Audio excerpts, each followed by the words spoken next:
ছোট আমলটি করে যেভাবে বিশ্বনবী সাল্লাল্লাহু আলাইহি ওয়াসাল্লামের একজন সাহাবী কোটি টাকার মালিক হলেন, শুনলে অবাক হয়ে যাবেন। ছোট্ট একটা আমল, সামান্য একটা আমল এবং ছোট্ট একটা আমল করে ওই সাহাবী অল্প দিনের মধ্যে কোটি কোটি টাকার মালিক হয়েছে, সম্পদশালী হয়েছে।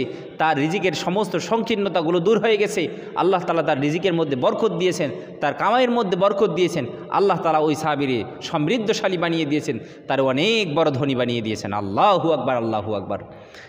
আল্লাহর নবী বিশ্বনবী সাল্লাল্লাহু আলাইহি সাল্লামের কাছে এসে একদিন এক সাহাবী বললেন, ইয়া রাসূলুল্লাহ, আমার পরিবারে অভাব অভাব অভাব লেগেই থাকে, অভাব লেগেই থাকে, অনটন লেগেই থাকে।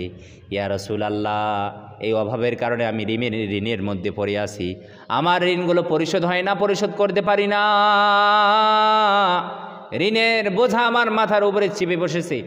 ইয়া রাসূলুল্লাহ, কিভাবে এই অভাব থেকে আমি বের হতে পারি? কিভাবে এই সংকীর্ণতা থেকে আমি বের হতে পারি? কিভাবে আমার রিজিকের মধ্যে বরকত আসতে পারে? কিভাবে আমার ঋণের বোঝাগুলো হালকা হতে পারে? ইয়া রাসূলুল্লাহ সাল্লাল্লাহু আলাইহি সাল্লাম, আপনি আমার একটা আমল শিখায় দেন। আল্লাহর নবী বিশ্বনবী সাল্লাল্লাহু আলাইহি সাল্লাম ওই সাহাবীর বললেন, ও আমার সাহাবী, শোনো, আমি তোমার একটা আমল শিখায় দেই। এই আমলটি যদি তুমি নিয়মিত করো, রব্বুল আলামিন তোমার সমস্ত অভাব অনটন, তোমার সমস্ত দারিদ্রতা, তোমার সমস্ত ঋণের বোঝাগুলো আল্লাহ তাআলা দূর করার ব্যবস্থা করে দেবেন। আল্লাহু আকবার। এবং রব্বুল আলামিন তোমারে অল্প সময়ের মধ্যে সম্পদশালী বানায় দিবেন, তোমার রিজিকের মধ্যে বরকত দিয়ে দিবেন, রিজিকের মধ্যে প্রশস্ততা দিয়ে দিবেন, কামাইয়ের মধ্যে বরকত দিয়ে দিবেন। ওই সাহাবী আমলটা করা শুরু করে দিল। অল্প কয়েক দিনের মধ্যে ওই সাহাবী সম্পদশালী হয়ে গেল, এত সম্পদশালী হয়ে গেল যার কারণে ওই সাহাবী বিশ্বনবী সাল্লাল্লাহু আলাইহি ওয়াসাল্লামের দরবারে আর আসতে পারে না। হঠাৎ করে একদিন বিশ্বনবী সাল্লাল্লাহু আলাইহি ওয়াসাল্লামের সাথে দেখা। বিশ্বনবী সাল্লাল্লাহু আলাইহি ওয়াসাল্লাম বললেন, ও সাহাবী, তুমি যে আমার কাছ থেকে আমলটা শিখলা, তোমার দ্বারা আমার দরবারে দেখি না। ওই সাহাবী দেখুন বলেন, ইয়া রাসূলুল্লাহ, আপনি আমার এমন একটা আমল শিখাই দিয়েছেন যে আমলটার কারণে আল্লাহ পাক রব্বুল আলামিন আমার এত সম্পদশালী বানিয়ে দিয়েছেন, যার কারণে আমি আপনার সাথে দেখা করারও কিন্তু সুযোগ পাই না। আল্লাহু আকবার। এত সম্পদশালী আল্লাহ তাআলা ওই সাহাবীর বানিয়ে দিয়েছেন। আল্লাহু আকবার, আল্লাহু আকবার, আল্লাহু আকবার। আজকে আমরা আমল করি কিন্তু কাজ হয় না, কাজ হয় না। আবার অনেকে আমরা আমল করি কিন্তু বিশ্বাস করি না। আবার আমাদের সমাজে অনেক মানুষ আছে আমল করে কিন্তু কোনো কাজ করে না, কর্ম করে না, সারাদিন শুধু আমল করে, পরিশ্রম করে না। এরকম করলে আপনি কোনো দিন সফল হতে পারবেন না। আমল করবেন, আল্লাহর উপরে ভরসা রাখবেন, আমল করবেন, 100% বিশ্বাস করবেন, আমল করবেন, সেই সাথে আপনি কর্ম করবেন। দেখবেন অসংখ্য দিক থেকে, অগণিত দিক থেকে আল্লাহ তাআলা আপনার রিজিকের মধ্যে বরকত দিয়ে দিবেন। সব দিক থেকে আল্লাহ তাআলা আপনার কামাইয়ের মধ্যে বরকত দিয়ে দিবেন। আপনাকে আল্লাহ তাআলা কর্মসংস্থানের অনেক বেশি ব্যবস্থা করে দিবেন। তাহলে আমরা কথা না বাড়িয়ে চলুন সংক্ষেপে আমরা জেনে নেই কি এমন আমল যে আমলটা করার কারণে ওই সাহাবী অল্প দিনের মধ্যে ধনী হয়ে গেছে। আমি আপনাদেরকে প্রমাণসহ দেখিয়ে দিচ্ছি। ও আল্লাহর গোলামেরা, বিশ্বনবী সাল্লাল্লাহু আলাইহি ওয়াসাল্লামের কাছে এসে ওই সাহাবী যখন বললেন, ইয়া রাসূলুল্লাহ, আমার অভাব অনটন, আমার দারিদ্রতা, আমার ঋণের বোঝা এসব আমার মাথার উপরে চেপে বসেছে, ইয়া রাসূলুল্লাহ, একটা আমল শিখায় দেন।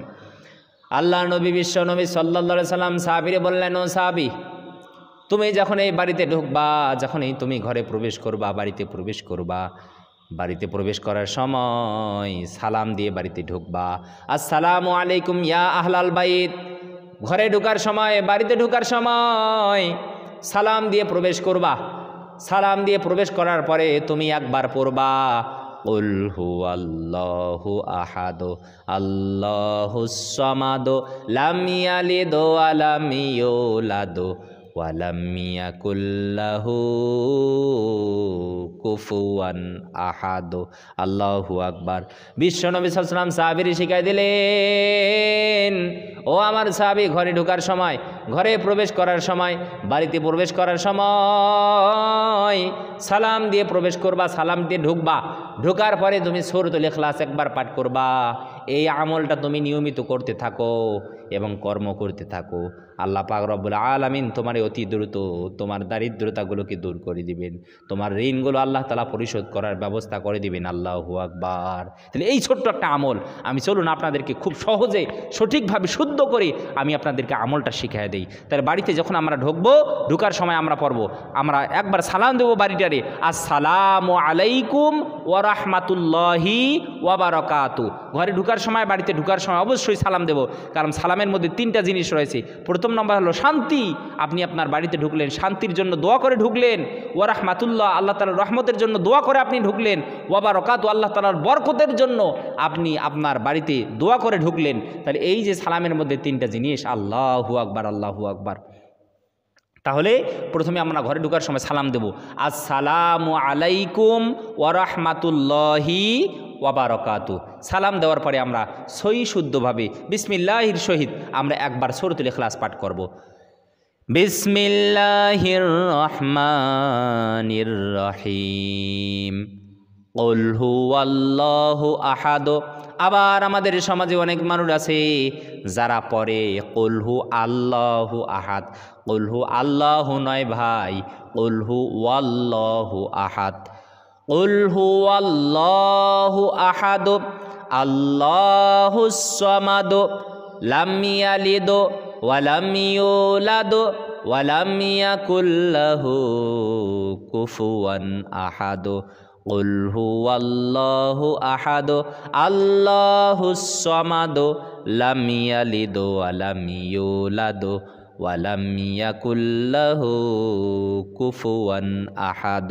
কুল হুয়াল্লাহু আহাদ আল্লাহুস সামাদ লাম ইয়ালিদ ওয়া লাম ইউলাদ ওয়া লাম ইয়াকুল লাহু কুফুয়ান আহাদ। তাহলে আমরা যখন বাড়িতে যখন এই ঢুকবো, আমরা একবার সালাম দিয়ে প্রবেশ করব। সালাম দিয়ে প্রবেশ করার পরে আমরা বাড়িতে ঢোকার পরে আমরা সূরাতুল ইখলাস আমরা পাঠ করব। আমরা নিয়মিত প্রতিদিন যখনই আমরা বাড়িতে প্রবেশ করব, আমরা এই আমলটা করব। এই আমলটা করলে রব্বুল আলামিন ওই সাহাবীর মতো আমাদেরকেও ধন সম্পদের মালিক বানায় দেবেন। আল্লাহু আকবার। রব্বুল আলামিন আমাদের সবাইকে এই ছোট্ট আমলটা করার তৌফিক যেন দান করে, সকলে বলি আল্লাহুম্মা আমিন।